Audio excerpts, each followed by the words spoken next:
ಕೊನೆಗೂ ನಮ್ಮ ಮನೆಯವ್ಳು 90 ಹಾಕೇ ಬಿಟ್ಲು. ಅಲ್ಲ ನೈಟಿ ಹಾಕೇ ಬಿಟ್ಲು.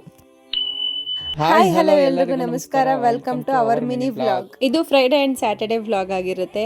ನಾವು ಇದ್ದಿದ್ದ ಕೆಲಸ ಎಲ್ಲ ಮುಗಿಸ್ಕೊಂಡು ಟೌನ್ ಒಳಗಡೆ ಹೊರಟ್ವಿ. ಯಾಕಂದ್ರೆ ರೀಸನ್ ಇಲ್ಲಿದೆ ನೋಡಿ, ಒಂದು ನೈಟಿ ತರಬೇಕಾಗಿತ್ತು ರೀಲ್ಸ್ ಮಾಡೋದಕ್ಕೋಸ್ಕರ. ನೈಟಿ ಸೆಲೆಕ್ಷನ್ಗೆ ತಗೊಂಡಿದ್ದು 2 ನಿಮಿಷ, 2 ನೋಡಿ ಅದ್ರಲ್ಲೊಂದು ಎತ್ಕೊಂಡು ಬಂದಿದ್ದಾಯ್ತು. ನೈಟಲ್ಲೇ ರೀಲ್ಸ್ ಮಾಡಬೇಕು ಅಂತ ಪ್ಲಾನ್ ಮಾಡ್ಕೊಂಡಿದ್ದರಿಂದ ಅಡ್ಗೆ ಊಟ ಎಲ್ಲ ಮುಗಿಸ್ಕೊಂಡು ಆಮೇಲೆ ಈ ತರ ರೆಡಿ ಆಗಿದ್ದಾಯ್ತು.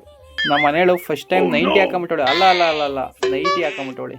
ನಾನಿಲ್ಲಿ ರೆಡಿ ಆಗ್ತಾ ಇದ್ರೆ ನಮ್ಮ ಮನೆಯವ್ರು ಕೂತ್ಕೊಂಡು ನನಗೆ ಜೋಶ್ ತುಂಬಕ್ಕೆ ಕಮೆಂಟ್ ಹೊಡಿತಾ ಇದ್ರು. ಅದ್ರ ಮಧ್ಯೆ ನಾನು ಬಿಸಿಲು ಕೊಚ್ಕೊಂಡು ಹೋಗ್ತಾ ಇದೆ ಅಂತ ಹೇಳ್ಬಿಟ್ಟು ಸನ್ಗ್ಲಾಸ್ ಬೇರೆ ಹಾಕೋತಾ ಇದ್ದೆ. ನೋಡಿ ಎಷ್ಟೊಂದು ಬಿಸಿಲಿದೆ ಅಲ್ವಾ. ಇನ್ನ ರೆಡಿ ಆದವ್ರೆ ನಮ್ಮ ಮನೆ ಪಕ್ಕದ ಬೀದಿಗೆ ಹೋಗೋಣ ಅಂತ ಹೇಳ್ಬಿಟ್ಟು ಗಾಡಿ ಎತ್ಕೊಂಡು ಸೀದಾ ಪಕ್ಕದ ಬೀದಿ ಕಡೆ ಹೊರಟ್ವಿ. ಯಾಕಂದ್ರೆ ಅಲ್ಲಿ ಲೈಟ್ ಎಲ್ಲ ಚೆನ್ನಾಗಿರುತ್ತೆ ಅಂತ ಹೇಳ್ಬಿಟ್ಟು.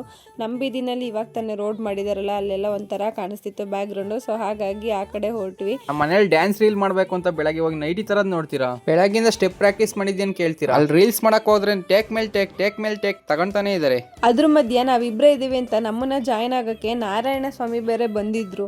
ಅವ್ರನ್ನ ಸ್ವಲ್ಪ ಸೈಡಿಗೆ ನಿಲ್ಲಿಸಿ ಅದಾದ್ಮೇಲೆ ಫೈನಲ್ ಆಗಿ ಒಂದು ಟೇಕ್ ತಗೊಂಡು ನಾವು ಹೋಗಿ ಮಾಡಬೇಕು ಅಂದ್ಕೊಂಡಿದ್ದು ರೀಲ್ಸ್ನ ಮಾಡಿ ಮುಗಿಸ್ಕೊಂಡು ಆಲ್ರೆಡಿ ನಿದ್ದೆಗಣ್ಣಲ್ಲಿದ್ದ ನಮ್ಮ ಸಾಹೇಬ್ರನ್ನ ಇನ್ನೂ ಜಾಸ್ತಿ ರೋಸಾದ್ ಬೇಡ ಅಂತ ಹೇಳ್ಬಿಟ್ಟು ಅವ್ರನ್ನ ಕರ್ಕೊಂಡು ಸೀದಾ ಮತ್ತೆ ಮನೆ ಕಡೆ ಬಂದಿದ್ದಾಯ್ತು. ನಾವು ಬರೋದ್ರೊಳಗಡೆ ಆಗ್ಲೇ 12 ಗಂಟೆ ಆಗಕ್ ಬಂದಿತ್ತು.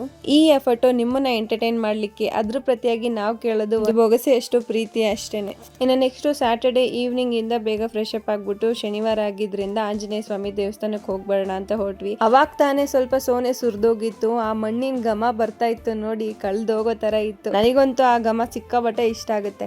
ಇನ್ನು ನಾವು ಕೂಡ ಆಂಜನೇಯ ಸ್ವಾಮಿ ದೇವಸ್ಥಾನಕ್ಕೆ ಹೋಗಿ ಮಂಗಳಾರತಿ ತಗೊಂಡು ಅಲ್ಲಿಂದ ಸೀದಾ ಮತ್ತೆ ಮನೆ ಕಡೆ ಹೊರಟಿದ್ದಾಯ್ತು. ಈ ವ್ಲಾಗ್ ಇಷ್ಟ ಆದರೆ ಲೈಕ್ ಮಾಡಿ, ನನ್ನ ಪೇಜ್ನ ಫಾಲೋ ಮಾಡ್ಕೊಳ್ಳೋದು ಮರಿಬೇಡಿ.